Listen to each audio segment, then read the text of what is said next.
All right, first tell us, why is it you're running for city council? Well, I decided to run for city council for a lot of reasons, but I guess the heart of it really gets down to being a long-term resident here in Clarksville with a heavy lot of time and effort invested in the community and trying to make it a better place.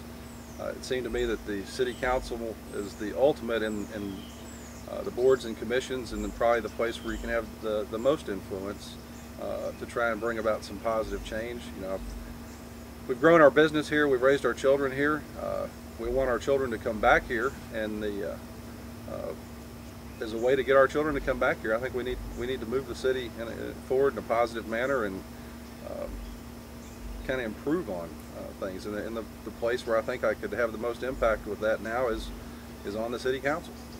What are some things that you'd like to see the city do moving forward?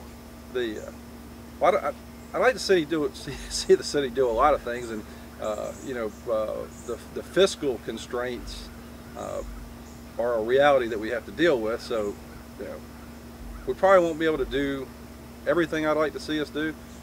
I think it's vital that we build on our investment in the riverfront area. It's begun. We need to finish it. We need to link the new Liberty Park, which is a tremendous new addition to the city, to the Riverwalk that's existing, and then we need to jump the Red River Bridge and tie the whole thing into the rails to trails to tie it all the way into Heritage Park and beyond.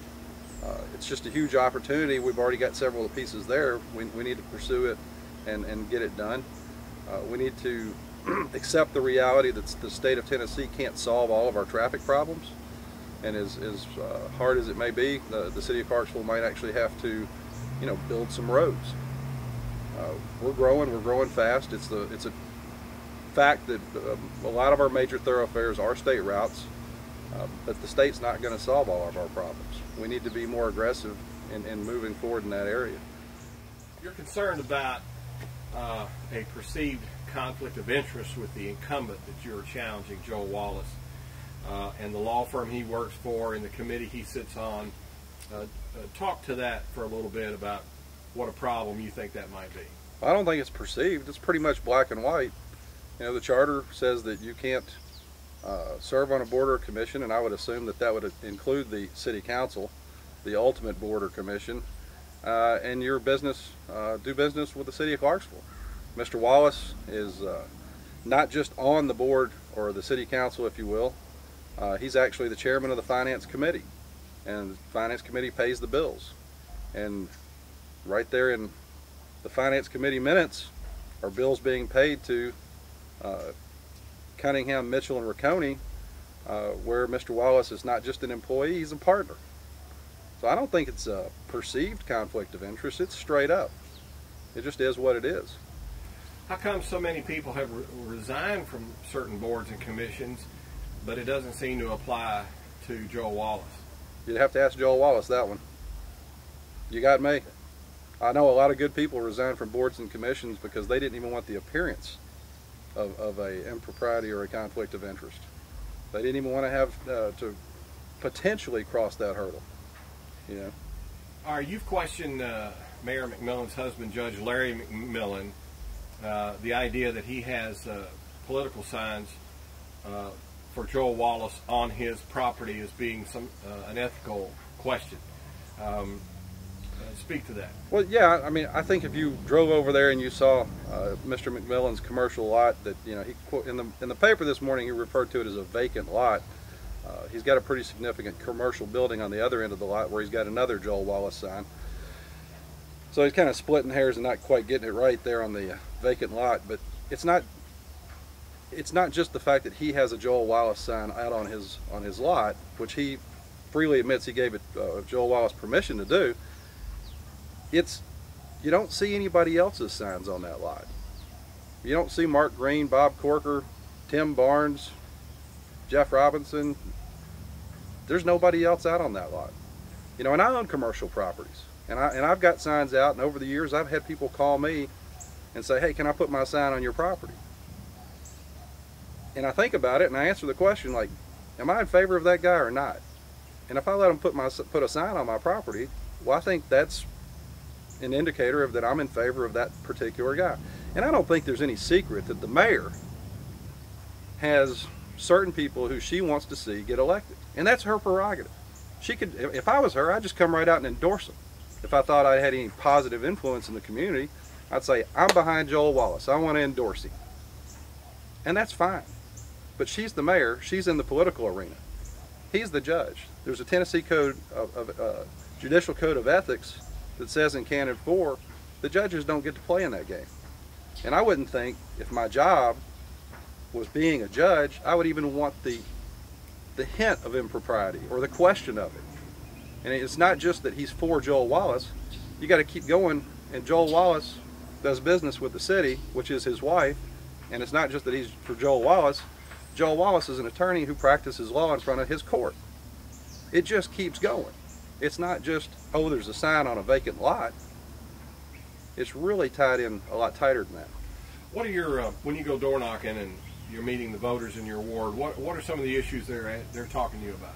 Well, you know, we talked about earlier, the ward is new basically this year.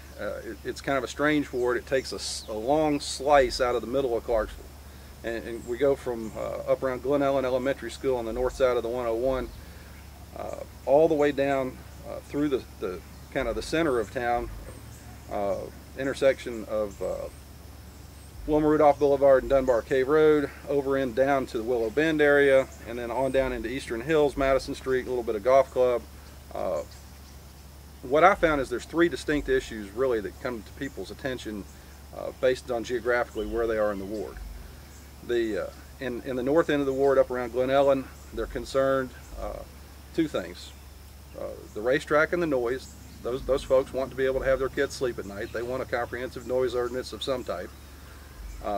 And they have a shortage of places for their kids to practice soccer, football, outdoor sports. You know, and I'm been into coaching the last several years. I already knew there's a crisis in trying to find fields for kids to practice. The town's growing, but the fields aren't. You know, and in that area there's an extreme shortage.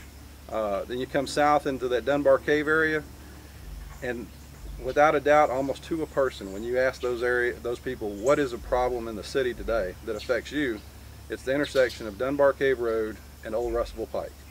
It's a city-owned intersection in both directions. Don't have to wait on the state of Tennessee for anything. It needs a light, and needs it like 10 years ago.